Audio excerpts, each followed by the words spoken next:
4 sleeps till cruising. Except if your name is Steven. Yeah.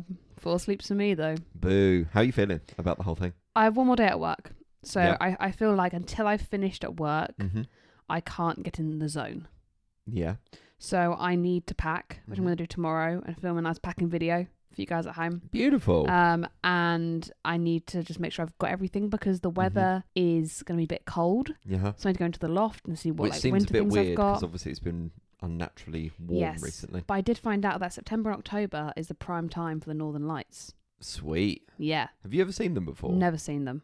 You know, Have you seen them? No, my mum has seen them on like a flight home. I think she was doing a Oh, flight home beautiful. from like America, and the flight attendant like woke her up, not abruptly, like just genuinely. Wake up, look at the lights. It was like, look at the northern lights. And it was like, yeah, could see them from above. So yeah, pretty. That's really cool. Yeah, I'm excited. I think if I'm on the sofa bed in the cabin, because you Mm. have one double and like a sofa bed, Yeah. I'm more than happy with that because I will then be by the window and then I can the see, wall. or I'll be by the veranda so that I can then go and see the Northern Lights. Yeah. And I think That'd be really cool if you got to see them. yeah, 24-hour room service. Me at 4 a.m. going, can I please get a hot chocolate Can I and a please Mickey get- ice cream premium bar Can I please And, get uh, a margarita with these northern lights? at 4 a.m? So yeah, I've had my itinerary come through as well. Very so nice. we can probably talk about that. Trying to think when all these episodes comes out. Well, We can talk about that. this episode technically comes out when you are on the cruise. Yes. You would have literally done your Do you want me to quickly first run day. through what I'm doing? Yeah, go for it. Okay, Why so gonna get on the ship. Gonna Oh, good start. meet up with my people because if in case you didn't know, this is a work trip, so I will be Mhm. working. So we're in teams and groups, got to check in, all that kind of stuff. Muster drill, and then no, you say working. I do actually have some training sessions. Working. So I'll be meeting up with my teams, getting to know everybody, have a little drink before dinner. Then we have dinner, first night, animator's palette. Very nice. Very exciting. I'm looking forward to that. And then the next day is a lot of training, but we've Mhm. also got a race around the fantasy game, Okay. and you can win prizes. Like race around the world, but just race around a cruise ship. It's in about an hour. But Okay, yeah. nice. Then again, we have dinner. I wanted that one's at an enchanted garden. Mm-hmm. And then the next day, we've got more training. Yeah. But then we've got the Art of the Fantasy tour, which is Very where they tour you nice. around the ship and show you all the details, like what Disney have put in Yeah, place see, that's for my reasons. cup of tea. Yep. Like I'm that. hoping, because we also get, we have to tour the ship and like see all the different staterooms as well. Mhm. So I'm hoping maybe, if I'm lucky, Yeah. I might get to see the bridge. Oh, that'd be cool. That would be really cool. Nice. We'll see. And then we have got some port days where we're just sort of free to do our own thing Mhm. during the day, meet up for dinner. I have booked Paolo's for one night. Very nice. So it's really the first 3 days a bit more work heavy, and then it's sort of like there's a lot more free time. No, I kind of like that. Yeah. Yeah. It's like when you kind of do like a Florida trip and you kind of do like an intense 4 days at the Mhm. start, and then it's like, okay, now we've got this freedom to kind of go, hey, what else do we want to do? Yeah. So So I think I that'll work might quite nicely for you. have a look at what's at each of the ports, the Mhm. excursions. There's only one that was calling out to me, but it was really Mhm. expensive, and I was like, Yeah. I don't What want was to spend. it? It was like rib boating through like the glaciers. Yeah, Really cool. probably $240, yeah, I and was I gonna thought, no. Yeah. And then all the other ones are walking tours, and I'm like, I could just walk myself. So I'm gonna see what's going on, and if Very there's one nice. that is a bit naff, Yeah, I might go to the spa that day. I'm hoping that'll be my free day, fair enough. not for a treatment, but just to Yeah, I was enjoy the gonna- spa. I was going to say, you ain't got the money for No, for but spa. I've got I can go and enjoy the facilities. Yeah, of course you can. So I'm excited. Good. There's a lot to do. I need to get ready. Mm-hmm. Yes. Lots happening today and tomorrow, pretty much. Well, a lot's happening today with work. I've got a lot of work to get done today. Mhm. And then I'm basically off for 2 weeks. The cruise is only Which a sounds week, pretty good. but it's worked out that I'm kind of off for 2 weeks now. Yeah. But we've also got a fancy dress party this weekend. We do. That's what I was going to bring up, is that we've got a fancy dress party. It was my brother's 30th the other day, and we're celebrating through a fancy dress party. Currently, like, 70-80% decided on what we're doing? Yeah, we were decided. And then, Yeah. And then Chloe decided to throw a spanner in the works. And, yeah, so we were originally going to do the two main characters from The Mummy, which we've already got costumes for. We've done it before. We were like, oh, cool, easy win. It's like a movie-themed party. And then Chloe went, yeah, but I have a fairy godmother costume from Shrek 2. And I'm like, great. What do I do? Yeah, well, you can do So, Prince Charming or yeah. Pinocchio is where So we're I'm at the trying moment. to do Prince Charming, but again, I kind of need to like throw that together ASAP. So I think I'm going to go for a little bit of charity shopping If today. you can just get a brown sort of like waistcoat thing. That's what I'm trying to go I for. can then do the gold lining on That's it what I'm very thinking. easily. I'm thinking I can actually probably throw most of it together with what I already have. And I've got Reckon I can make it all work. of Friday and a lot of Saturday Love that. to help.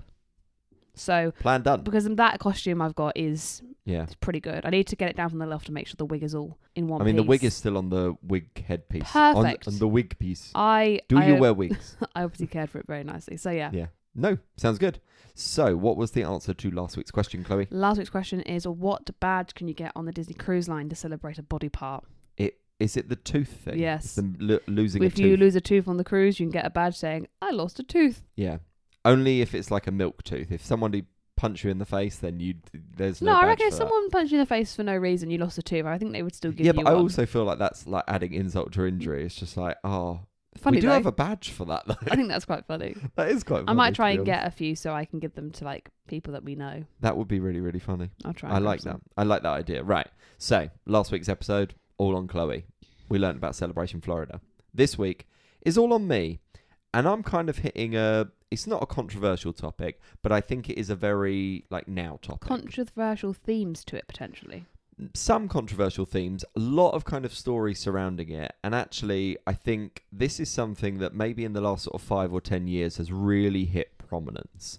And it's that idea of being a Disney adult. So I've done like a deep dive into everything that makes a Disney adult, like how they've been presented in the media, like loads of things like that. I've even done like I've literally gone crazy Will on there this. be any games?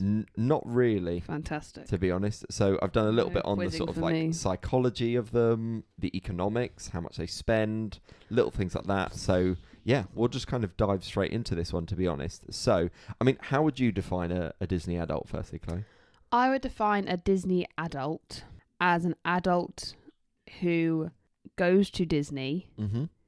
on a semi-regular basis. Mm-hmm. I think if you're going to Disney once every like 7 years, Mm-hmm.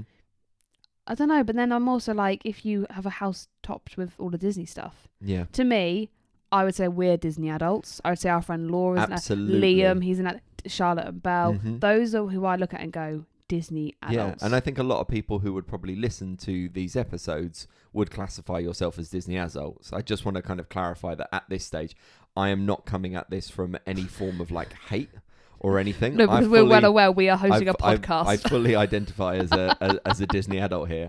But You're again, like, what's the I thing think- about Disney adults? What's the deal with them? Whilst I'm just you're like, hosting a Disney no, podcast. I'm very apparent on what's going on. And actually, I think I just want to share some light on kind of like where this term Disney adult came from, alongside actually some of the media and presentation and sort of cases that have come around. I that. do Go think on. there's different types of Disney adults, though. I think it's the same as like any form of like fanatic.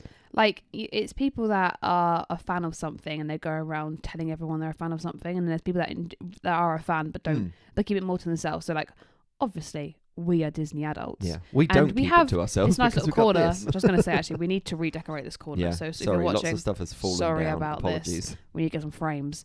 But our house isn't topped. It isn't like Disney everywhere, is it? No, but in there the living are, room, we've got like a photo for each of the parks. Yeah.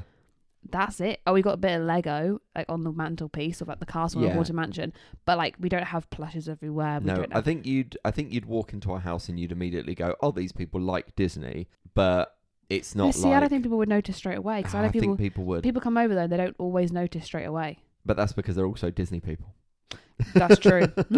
So they're going to pick up on the fact that we have some park maps and things like that. But Yeah. so the definition is technically a Disney adult is generally described as an adult, usually without kids, but not always, who has a deep passion for Disney, whether it's the parks, movies, characters, merchandise, or the overall brand. I think that's one thing that we can kind of touch upon is like, as you've already said, there are lots of different categories. We would probably class ourselves as like lovers of the movies. You enjoy merch more than me. I love what the Disney brand do, but ultimately I'm kind of there for the parks. You know, Yes. I would describe myself as a park fanatic. It's why we I have would say I'm a this park, whole podcast in the first place. a park Disney adult. Yeah. So a couple of the common Disney traits park that adult. I managed to find was they visit the parks frequently, sometimes multiple times in a year. Tick. Guilty. They collect Disney merchandise like pins, Spirit jersey, Mickey ears, etc., etc. Tick. Guilty. They incorporate Disney into their daily lives through home decor, fashion, Disney bounding, or even weddings. I have literally got a job title called Disney Dreammaker. There you go. So I think that's... Yes, and we have a little bit of Disney in our wedding. No, exactly. And this is the thing is like, I think quite often as we're going to kind of unravel throughout this episode, there is an assumption that when you are a Disney adult and there's this kind of like fanatic culture surrounding it, that actually it's so in your face. Like, yes.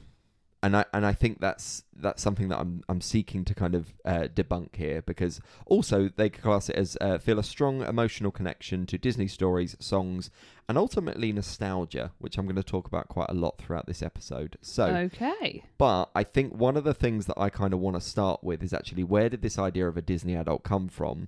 But also, I think the idea of a Disney adult is quite polarizing. So, especially in the presentation of the media, like throughout social media, especially for the last like 5 years, and even up to recently, I've got a very, very recent story literally from the last like 2 weeks about Disney adults. They're either met with this kind of love and support of the community that they exist in.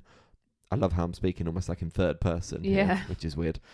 Or it's kind of met with like some animosity. Like people just don't get Disney adults. Well, they just don't get it. And again, we're going to kind of dive into that a little bit more. So the idea of Disney adults who deeply love Disney definitely isn't new. Because that's a lot of D's you just said there. I know. But let's face it, like since the beginning of the park, since the beginning of the Disney brand, there have always been fanatics, like in any culture. Yeah. Think about it with like sports. Yeah. Like someone who follows a football team, for example, has an adoration towards their team, but there'll be scales of like someone like me who, you know, I support Arsenal and I'll kind of follow along with what's going on and maybe watch highlights and things like that. I will not religiously sort of pursue my weekends around what is happening in the football, for example. So again, there's different levels and there's different scales. But I think one of the things that intentionally happened in the 90s, and this especially came from Disney. So Disney in the 90s intentionally started marketing towards adults. So this was where we saw the rise in fairy tale weddings. There were a lot of promotions that were centered around adults only. When was that, sorry? That was in the 90s. Yeah. So also think about what Disney Springs used to be. Yeah. Think about all the marketing through Eisner and what he was trying to do. He was trying to say, hey, this, you know, our target demographic is not... Do you mean Michael Daman Eisner? Michael Daman Eisner.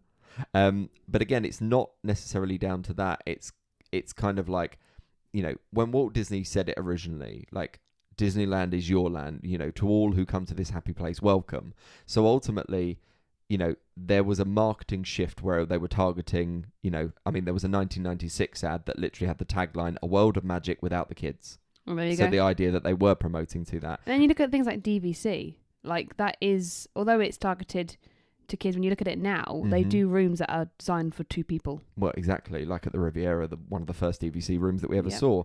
There was also someone who used to work for Disney Corporate said that between 1991 and 2005, there were 12,000 Disney weddings that took place, which targets how key they were as a kind of demographic moving forward.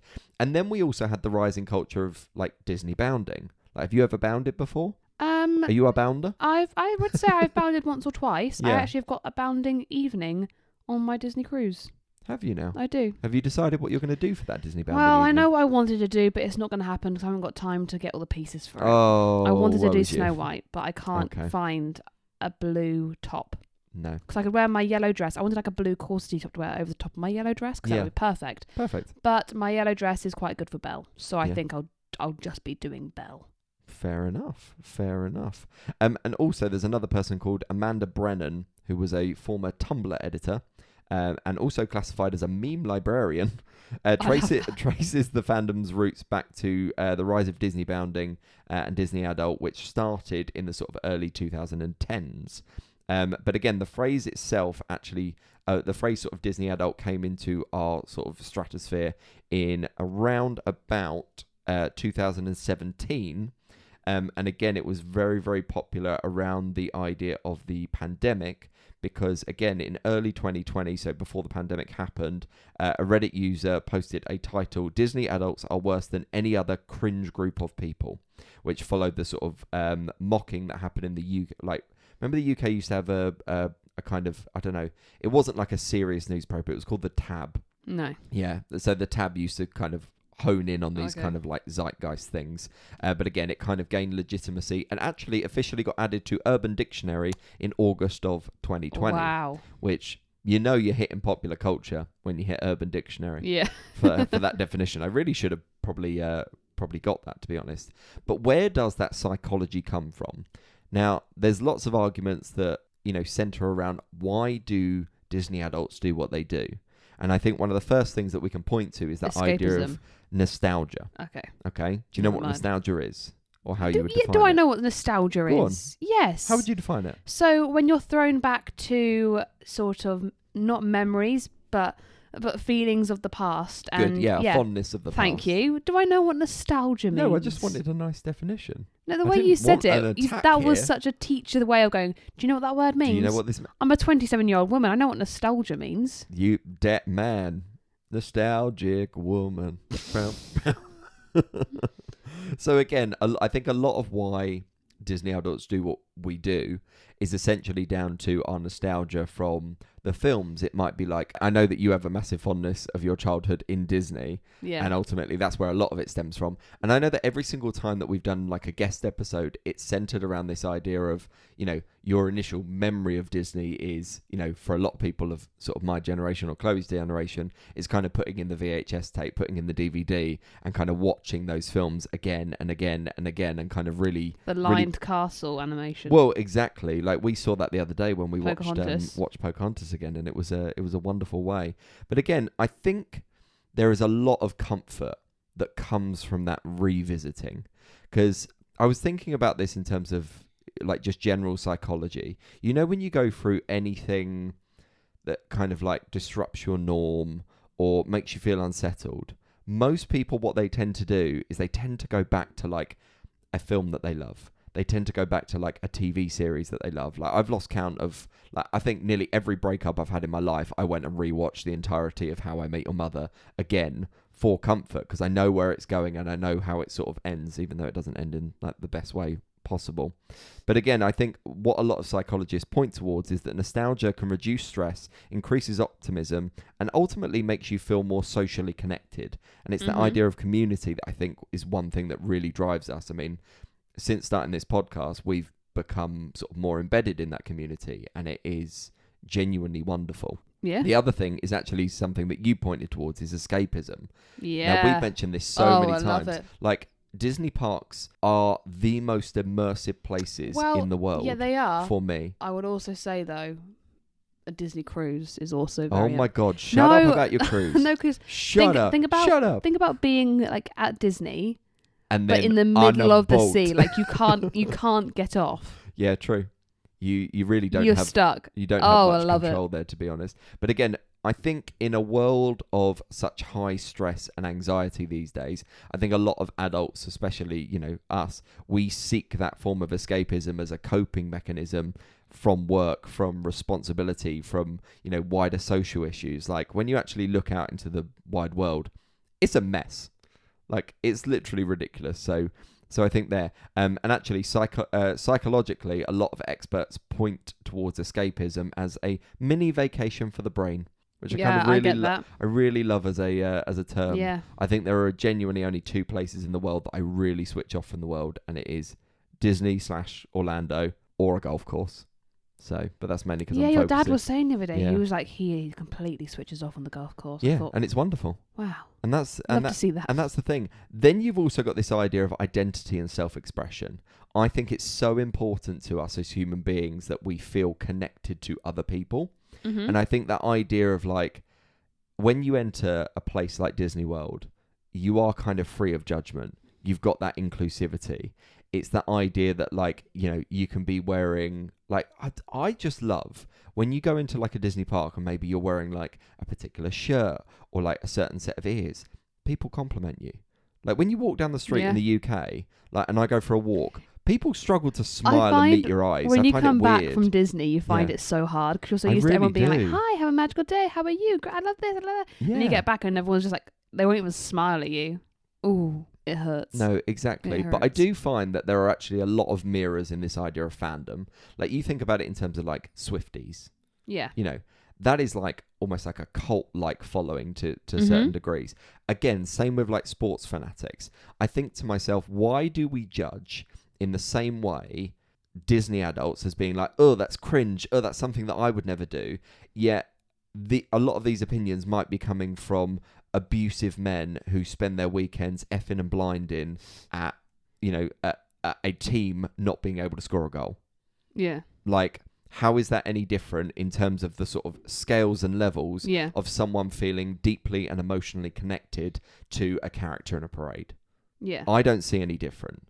I see it as a love and adoration of something that, you know, is bigger than yourself. There's this moment, and this is my friend James said this is what he thinks is the closest to like coming back from Disney. So there's a scene in Doctor Who Okay. where Rose Tyler's just been out traveling with the Doctor. She comes back, she's sat in a cafe, she's just eating some chips, and she's just a bit like meh, you know. And everyone's like, "What's wrong? What's wrong?" She's like, "I've literally just had the best time of my life, and now I'm sat here eating chips, and that's it. Yeah. Highlight of my day is eating chips. Like, I've just That's literally lived the you best when you life." came back from Yeah. your Disney program. It is. I mean, it's mainly on the Disney program. I think that's what it's like. You live this Yeah. whole life, and you come back, and it's just like, I'm gonna go to Yeah. the chippy and have some Back chips. to normality. What? So, Yeah. but I do think even coming back from a Disney holiday can sometimes feel like that, where you get back and you're just like, I literally was skipping down Main Street USA, meeting Mickey Mouse, watching the fireworks, eating the best snacks in the world, Yeah. and now I'm sat on my sofa eating a fish cake and potatoes. And I loved my fish cake you the other said day. you love your fish cakes. I and did love my potatoes. fish cake and potatoes the other day. But I think when you come back from Disney and the next day is that, no.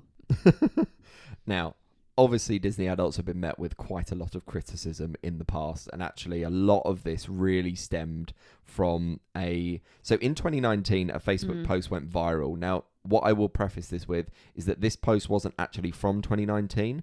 It was from a few years prior, but it got made popular and viral. It in shows those. things can resurface, guys. Right, now I am gonna read the whole thing, as in like the main part of it, because it was about a woman who was visiting Disney World and was basically incredibly upset about the fact that the line for the pretzels was so long because of lots of childless millennials. Okay, so I'm gonna have to beep occasionally, but I'll let you guys infer what was being said. So it boop me off to no end when I see childless couples at Disney World, she explains. Disney World is a family amusement park, yet these immature... Sorry, every time I'm stressing, it's capitalised, okay? Yet these immature millennials throw away their money on useless crap. The outburst appears to have been prompted by a woman in some very shorts buying a pretzel. So this contributed to a very long line in the pretzel queue, meaning that the woman in question was moaning about not being able to get a pretzel in time. But she's saying she's annoyed at these people because they're in a line for something stupid. Yep. But she's in the line as well for the pretzel. Exactly. And her final notes are, I hate childless millennials with a burning passion. Breathe. Okay, so quite a strong I hope opinion. she's okay. How would you, if she was with us right now, what would you say to her? I hope you're okay. I hope I'd she's bring her a okay pretzel too. and be like, I hope you're okay. But I think that sounds like the kind of person who's gone to Disney and done no research, doesn't know where they're going, what they're doing, what's going on, doesn't understand that, yes, Disney is a theme park, but it's not like Polton's Park down the road. So Polton's Park I would put as a bit of a younger... Chessington as well. Yes. It's a younger audience theme park. I've still been myself without kids, but it is more designed, I believe, for younger audiences. Disney, I think, is mixed for everybody because it's also got the historic aspects of it and how long it's been going for and the history behind it and the amount of movies there are. It's for everybody. Yeah. But I would say, why are you calling that a pretzel stupid if you're in the queue for a pretzel? That's my biggest takeaway. No, absolutely. And I do think, as we've kind of said before, I think sometimes one of the difficulties of visiting Disney World is that you have this different array of guests. Like you will have some people that are ridiculously prepared, some that are unprepared, some have no idea what they're going into. And actually quite a few go in with that sense of entitlement. I've paid a lot of money to be here, so therefore I should get what I want when I want. I also think though, so when we went to Disney in February / Yes. May, and it was the start of Flower and Garden. February, March. When did you go? Yeah, February, March. And the queue for the merchandise first day of the festival was horrific. Yeah. We didn't queue up for it. The next day, easy to get in. There was no queue to get into the shop. But I think if you've done no research to Disney and you turn up to Epcot on your first day and that happens to be the day it is and you see it, you're going to be like, what the hell? Why are these lines so long? Mm-hmm. But again, it's if you don't know it. Yeah, and Which it's the fanatics. fault. There are people that absolutely love new merchandise. Like, I love so new of course merch, they're going to be there. but I didn't queue up for the store. No, but it's not like, to me, I see it as no different of like, you know, you really enjoyed Wicked. Like Wicked for Good, you're probably going to go and see on the day it comes out, right? The day the tickets get released for a concert, people are literally up at the crack of dawn. Exactly. Like refreshing the page constantly. Exactly. Now, there was also a really, really interesting article that was published by BuzzFeed called Disney Adults Don't Care If You Hate Them. They're having fun anyway. And I kind of really, really love that title. And actually, there's been quite a significant shift after. Now, don't get me wrong, I still think it's quite polarizing, but there's definitely been a significant shift in some of the mainstream media that there are people that just go, hey, by the way, you know that you're saying all these horrible things about Disney adults, yet they really don't care about your opinion. I also think that, okay, we have had some people be like, oh, what's the worst thing in Disney? It's a screaming child. But overall, when you're in Disney and you're in a queue to meet a character and it's loads of kids in front of you, Disney adults aren't like, oh, darn, why are these kids in my park? Like, it's not reciprocated. No, and I think there's some really nice points from that article. So, because they talk about the unbridled joy grown by Disney adults is not always understood by other adults. Yeah. So some feel that the Disney adult sort of name is sort of cringy.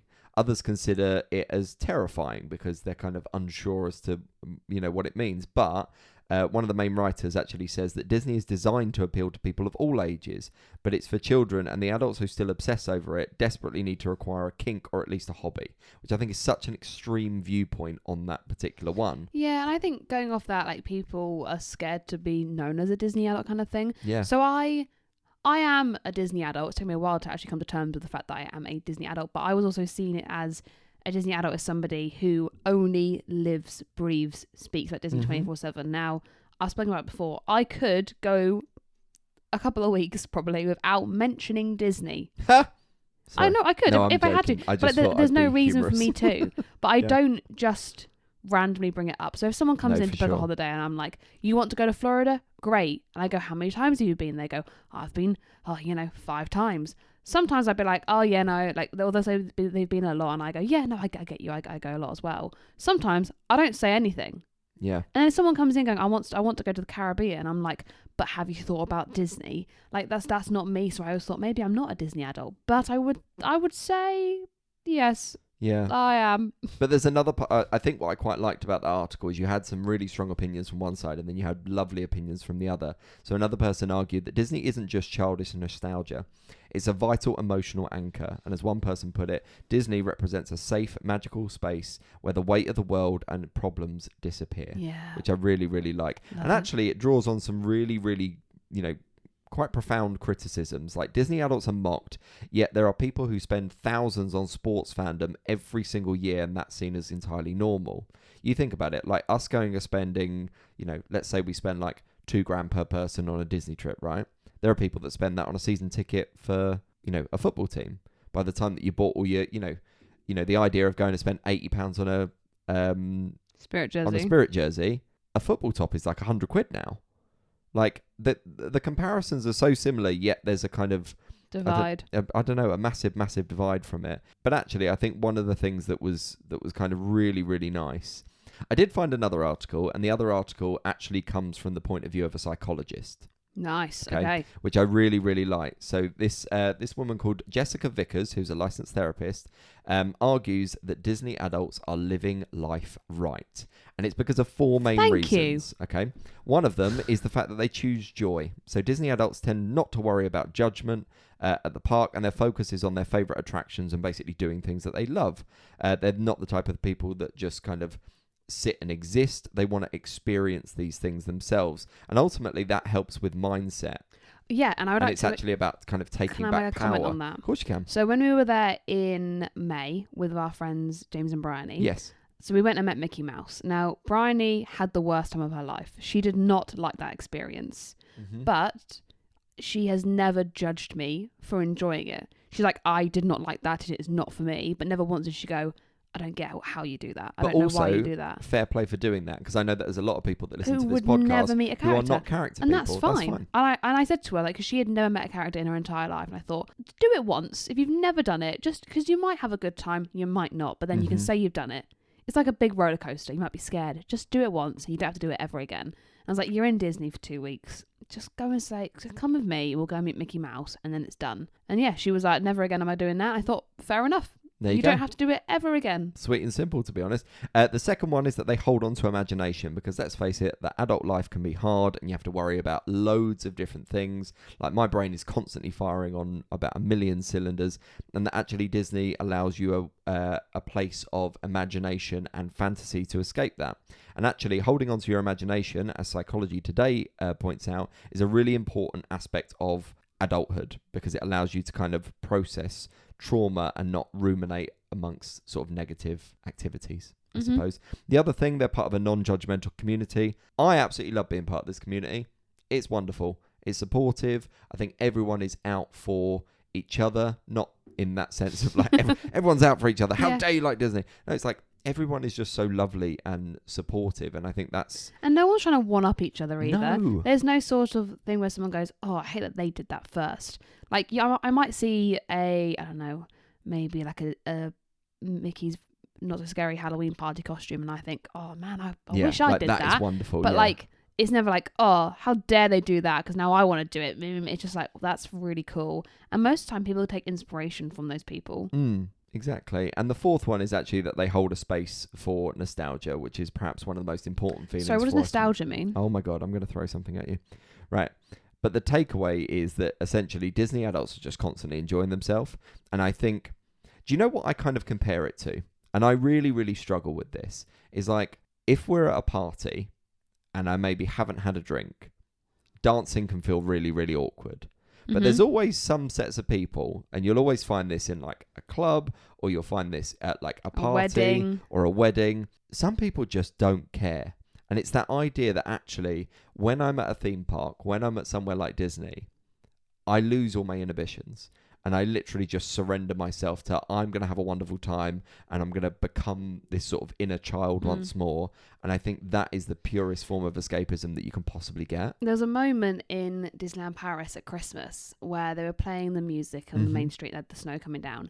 And I think it was our last day there, and Sophie and I linked arms, and we were like just dancing in a circle with ourselves down Main Street. And literally people, I think they must have thought we were part of a show or something, because people like stood in a circle around us. But it not at all did I go, oh, this is really because everyone was happy, and I'm like, look at everyone being happy, and I'm just spinning in a circle in the snow on Main Street, and everyone's happy. I always think back to the memory of us watching the Happily Ever After behind the castle, and we were kind of all dancing, and you know when it does the what's the bit from Friend Aladdin? Like Me. Friend Like Me. Yeah. And we were kind of dancing away in like with a big group of us, and we were doing like our feet in and everything. And someone had actually like filmed it and then went, "Hey, can I send this to you? I apologize. You guys were having so much fun. Yeah, you guys were having so much fun. I just wanted to, capture this moment for you." And you just think, and I thought, that is so it gives me wonderful. chills. So wonderful. Yeah. The other thing that I did want to bring up, and this was something very, very recent, and I'm going to name them. So a woman, no. So a woman called Amy Bradley. Okay, she has kind of gone semi-viral on TikTok because there was an article published about her being a Disney adult and basically going without her children as like a form of escapism. She goes to like Disneyland Paris, and this was actually brought up on Loose Women. Now it was met on Loose Women with disgust, disdain. Ote Mabuse basically said that if I saw an adult on their own at the Disney park and I was with my child, I would like cringe. Really, really bad look for her. I've lost a lot of respect for her, to be honest. But also, I just think to myself, why so judgmental? I mean, I know that Loose Women is basically just a panel show where people criticise. If an adult is at a kids' play area by themselves, fair enough. Yeah. But an adult is in a theme park designed for all ages. Yeah. Yeah. So I just felt Okay. really, really sorry for Amy in that essence, because I just think at the end of the day, you go and live your life, girl. Like You're not doing anything bad. You have a wonderful time, and who cares? OT. Who cares what other people say? Who cares? OT cares. Who cares? OT cares, I but don't who care. cares about OT? Not me anymore. Right, let's talk about the economics, because actually I think a lot of it has kind of teetered around this idea of Disney has become a lot more expensive. Yes. We know that. So actually a 4-day trip for a family of 4, staying at a budget hotel, now this was American pricing, was $4,200 in 2024. Which is crazy, because the park tickets for 4 days out there is the same as what it is for us for 14 days. So, 5 days earlier, not 5 days earlier. Yeah, if you go 5 days earlier, it's so much cheaper. No, if you went 5 years earlier, it was 3,200. So massive, massive increase. There is actually a really, really fascinating, I think it was like the Wall Street Journal or someone like that on YouTube, have basically done a whole breakdown of how Disney have changed its marketing towards like basically kids of the 80s, 90s and 2000s. You know, that's why we suddenly have this rise of like 90s night, for example. Yeah. Which, you know, sold out instantly. So I think there's a lot of that. And actually, here's perhaps some more worrying things that maybe suggest that, you know, it's targeted towards Disney adults. 24% of Disney park goers went into debt for a trip. That's crazy. Yeah. That is pretty crazy. But also, in terms of the UK, among self-identified Disney adults in the UK, 58% of adults in the UK said that they spend between $1,000 and $10,000 annually on Disney. Only 2.8% of those spent less than $100. So when that talks about like fanatics, I think we can safely say that we definitely spend a few thousand every single year on on this. Oops. But again, I think one of the most interesting stats for me in terms of actual park goers is that 40 to 50% of park goers on any given day are child free. According to 40 to 50% on any given park day are child free. And that was from a former Disney executive, which says a lot. And actually, a report done in the mid-2020s said that 53% of Disney vacations were booked as adult-only trips as well. But you think about things like Narcoossee's, for example, Absolutely. California Grill. Did Disney design those things for kids? Absolutely No, not. you can take kids, but they're not designed going, oh yeah, a kid's going to love this waterfront surf and turf restaurant. Like, that's not what it's designed for. That's going to be my child. So yes, it's not that adults have just gone, I'm going to take everything the kids deserve and what was designed for them. Like, Disney have designed things for adults, so blame Disney. Yeah, absolutely. I did just kind of throw this in there as well, because I think one of the massive rises that has come sort of post-COVID is that idea of collectibles. Pin trading has become more popular than ever. I know that, for example, the Disney store on Oxford Street held a pin trading event. There were people there that bought literally thousands, tens of thousands of pounds worth of pins to that particular place. And again, that is a kind of a cult following in itself. Do you know what the most expensive pin ever traded was? No. So there's one called Cruising with Lilo and Stitch. There were only 20 sets produced. $14,250. Insane.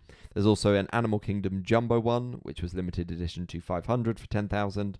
A Mickey Sorcerer pin, again only 100 produced at $11,000. I've got one or two and like then limited ones. There's a rare Rapunzel Chaser pin from a mystery set that was a 1 in 25 chance that sold for $7,999. I've got one or two limited edition or limited release ones. No, we've got a few in that sense. I've got a few. I would like to get more into my pin trading. Pins. They were before you were here. All right. Some pins have been here longer than our relationship. Ooh.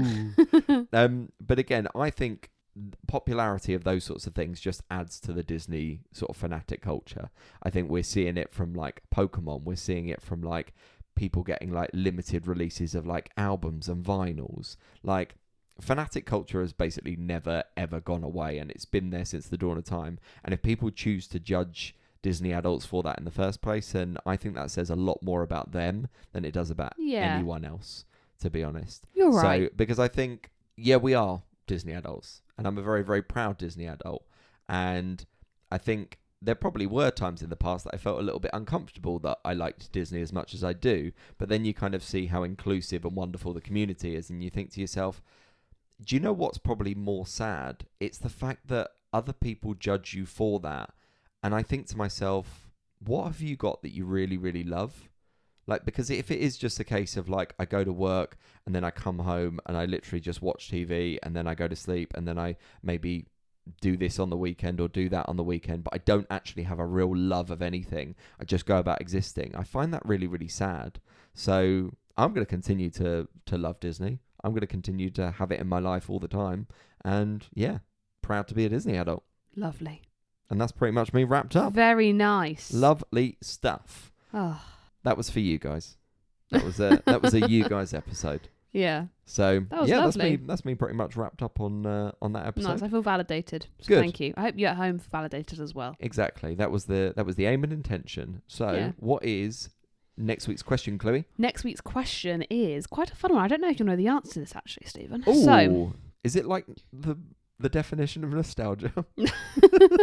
So in Liberty Square, you've got the Liberty Tree. You do. There are.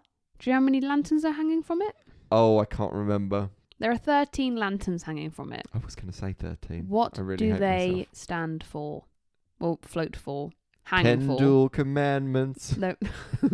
What do the 13 lanterns represent? That's what Okay. I'm trying to say. Sounds pretty good. Now, we're going to be doing a slightly different episode that is not so information heavy next week. It's a bit like a ranking, but not a ranking. It's like a ranking, but not a ranking. We're not going to give too much away, but it is going to be an incredibly fun episode where we're going to pit against each other to keep or get rid of certain attractions. You said we're not going to tell them what we're doing, and you just said what we're doing. That's not the whole. I can't keep a secret. I can't keep a secret. Right. But yeah, by the time this episode comes out, I'll be on my cruise, guys. So send Chloe some love. have a look on the Instagram. Send me Hopefully some love because I'll be stuff. alone. Yeah, message the Instagram because Stephen will be on his own for a week. I will be answering it and doing various things and occasionally popping up with bits and bobs. So have a great week, guys, and we will see you all next week. Bye. Bye. We can cry when it's over.